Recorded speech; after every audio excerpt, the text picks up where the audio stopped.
ह्रीं श्रीं क्रीं श्रीं कुबेराय अष्टलक्ष्मी मम गृहधनं पुरय पुरय नमः।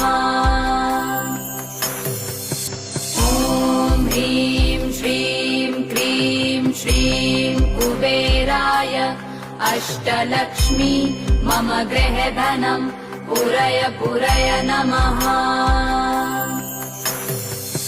ॐ ह्रीं श्रीं क्रीं श्रीं कुबेराय अष्टलक्ष्मी मम गृहधनं पुरय पुरय नमः।